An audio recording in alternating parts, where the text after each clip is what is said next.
The first rule of success is to have a vision. You see, if you don't have a vision of where you go, and if you don't have a goal where you go, you drift around and you never end up anywhere. It's like you can have the best ship in the world, you can have the best airplane in the world. If the pilot or the captain doesn't know where to go, it would just drift around. It would not end up anywhere, or most likely in the wrong place. So I was very fortunate that I stumbled onto my vision. I mean, as you know, I was born in 1947 in Austria after the Second World War. And I didn't really like Austria when I grew up. I couldn't wait to get out of there. I couldn't see myself becoming a farmer or a worker in a factory or anything like that, even though my parents wanted me to stay there and have a normal life. My father wanted me to become a police officer like he was. My mother wanted me just to stay there and marry a girl with the name of Heidi, hopefully, and have a bunch of kids and run around like the Van Trapp family in The Sound of Music. But that was their vision, not mine. My vision was totally different. I felt that I was born for something special, for something unique, for something big. You know how great it felt that I knew where I was going? Imagine the majority of people don't know where they're going. When you have a goal, when you have a vision, everything becomes easy. Because remember that in America, for instance, when you study, you will see the percentage of people that like their jobs. 74% hate their job in America. Now, there is not much different when you come to Europe. The majority of people don't like what they're doing because they're really not doing it because they didn't have a goal and they followed this goal. They just aimlessly drift around, and then all of a sudden there's a job opening, so they get that job because you have to work. But then when you work, it's a chore. It's work. It's not fun. So if you think about, only a quarter of the people really enjoy what they're doing in life. That is unbelievable if you think about it. So I felt so blessed that I knew what I was doing. It's like a medical student that studies and knows he wants to become a doctor. You know where to go. So I knew where to go. So people always ask me, when they saw me in the gym in the pumping iron days, they say, why is it that you're working out so hard? 5 hours a day, 6 hours a day, and you have always a smile on your face. The others are working out just as hard as you do, and they look sour in the face. Why is that? And I told people all the time, I said, because to me, I'm shooting for a goal. In front of me is the Mr. Universe title. So every rep that I do gets me closer to accomplishing that goal, to make this goal, this vision turn into reality. Every single set that I do, every repetition, every weight that I lift will get me a step closer to turn this goal into reality. So I couldn't wait to do another 500-pound squat. I couldn't wait to do another 500-pound bench press. I couldn't wait to do another 2,000 reps of sit-ups. I couldn't wait for the next exercise, for the next half hour of posing and all the kind of things that you have to do to be a champion. And with the age of 20, I went to London and I won the Mr. Universe contest as the youngest Mr. Universe ever. And it was because I had a goal. So let me tell you something, visualizing a goal and going after it makes it fun. You got to have a purpose no matter what you do in life. You got to have a purpose. So that's rule number one, have a vision. Rule number two is, don't listen to the naysayers. Don't listen to the naysayers.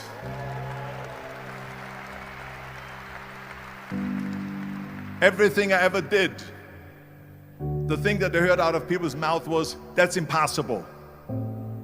That can't be done. Or no. So whenever someone said to me, it can't be done, I heard, it can be done. When they said no, I heard yes. And when they said it's impossible, I heard, it is possible. I'm a strong believer of what Nelson Mandela said, that everything is always impossible until someone does it. Well, I'm going to be the one, I said to myself, I'm going to do it and I'm going to show it to them. Maybe it has never been done before. That's perfectly fine with me. But I'm going to do it. And I did not listen to the naysayers. The next thing, the third point that I'm going to make to you is, before we sit down with Jürgen and talk about the rest of the three, is work your ass off. There is no magic pill. There is no magic out there. You cannot get around. You have to work and work and work. And it drives me crazy when people say that they don't have enough time to go to the gym for 45 minutes a day and work out. Or to do something for 45 minutes to an hour a day to improve. If it is physically improve or if it is mentally to improve. Imagine you read 1 hour a day about history. How much you will learn after 365 hours in 1 year. Think about if you study about the history of musicians, of composers, how much you would know. Imagine if you would work on a business, on some business that you want to develop every day for an hour. Imagine how further along you will go and get. So it drives me nuts because when people say we don't have the time, we have 24 hours a day. We sleep 6 hours a day, so that gives you still 18 hours. So there's someone shaking their head out here in front. They say probably, I don't sleep 6 hours, I sleep 8 hours, right? Or just sleep faster.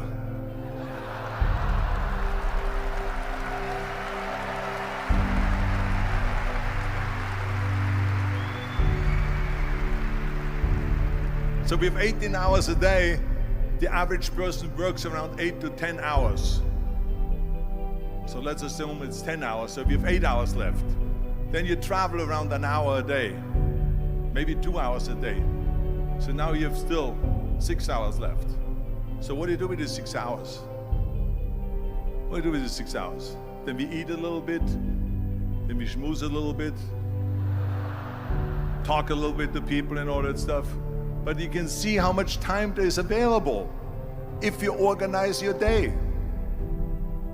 So you got to work hard.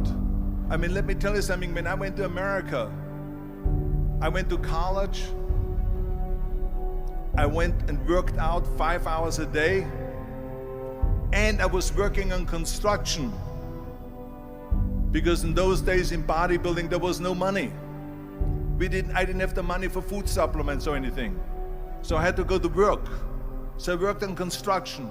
I went to college. I worked out in the gym, and at night from 8 o'clock at night to 12 midnight, I went to acting class 4 times a week.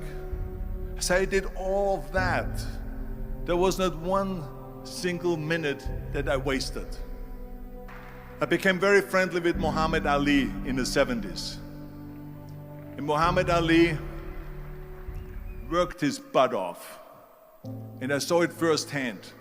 And I remember that there was a sports writer that was there in the gym when he was working out and he was doing sit-ups. And they asked him, how many sit-ups do you do? And he said, I don't start counting until it hurts. Now think about that. He doesn't start counting his sit-ups until he feels pain. That's when he starts counting. That is working hard. And so you can't get around the hard work. It doesn't matter who it is.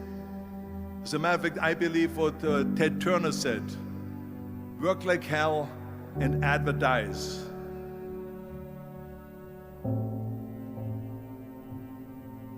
You get it?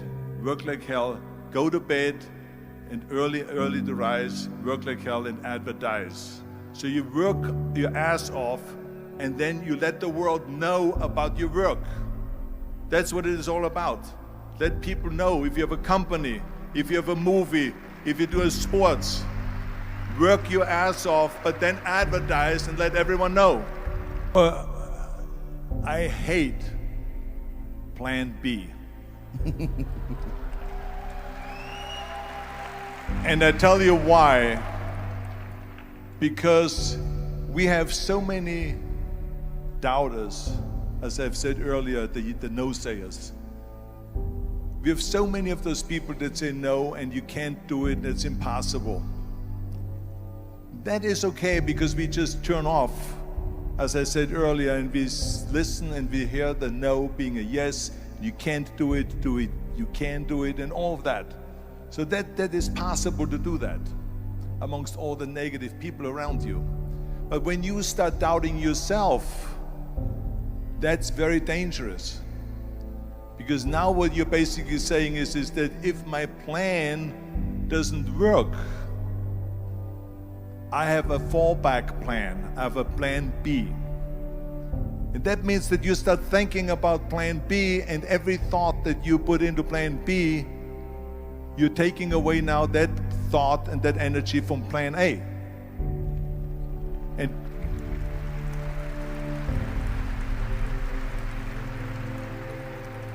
And it's very important to understand that we function better if there is no safety net, because plan B becomes a safety net. It says that if I fail, then I fall and I get picked up and I have something else there that will protect me. And that's not good, because people perform better when there's no safety net. People perform better in sports and everything else if you don't have a plan B. To me, it is very dangerous to have a plan B, because you're cutting yourself off from the chance of really succeeding. And the reason, one of the main reasons why people want to have a plan B is because they are worried about failing. What is if I fail, then I don't have anything else? Well, let me tell you something. Don't be afraid of failing, because there's nothing wrong with failing. You have to fail in order to climb that ladder. There's no one that doesn't fail. We all fail. It's okay.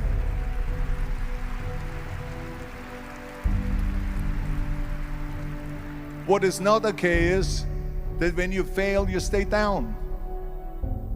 Whoever stays down is a loser. And winners will fail and get up, fail and get up, fail and get up. You always get up. That is a winner.